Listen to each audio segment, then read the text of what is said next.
अस्सलाम वालेकुम। आज मेरा मौजू है कि हम भिखारियों को भीख क्यों देते हैं। भीख देने से गरीबी ख़त्म नहीं होती बल्कि बढ़ती है। वो कैसे, मैं इसे भी एक्सप्लेन करती हूँ। हमने दो बच्चों को लिया, एक को पुराने कपड़े पहनाकर भीख मांगने भेजा और दूसरे को मुख्तलिफ चीज़ें देकर फ़रोख्त करने भेजा। शाम को भिखारी बच्चा 800 और मजदूर बच्चा 150 रुपए कमा कर ले आया।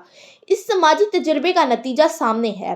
दरअसल बाहैसियत कौम हम भीख की हौसला अफजाई करते हैं और मेहनत मजदूरी की हौसला शिकनी करते हैं, जो कि गलत है। होटल के वेटर, सब्जी फरोश और छोटी सतह के मेहनत कशों के साथ एक एक पाई का हिसाब करते हैं और भिखारियों को 10-20 बल्कि 100-50 रुपए देकर समझते हैं कि जन्नत वाजिब हो गई।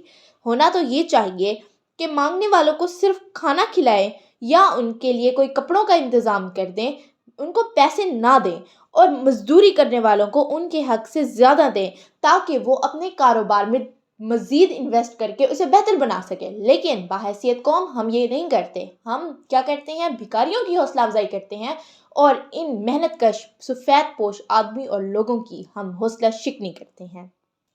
हमारे उस्ताद फरमाते हैं कि भिखारी को अगर आप 1 लाख रुपए दें तो वो उसको महफूज मकाम पर पहुंचाकर अगले दिन फिर से भीख मांगना शुरू कर देता है, क्योंकि जब उसे अपने इस काम से, इस हुनर से ज़्यादा पैसे मिलते हैं, ज़्यादा फ़ायदा मिलता है, तो वो क्या करता है, मज़ीद उसमें काम करता है ताकि उसे मज़ीद पैसा हासिल हो। जबकि इसके बरक्स अगर आप किसी मज़दूर या सफ़ेद पोश आदमी की मदद करें तो वो अपनी जायज़ ज़रूरी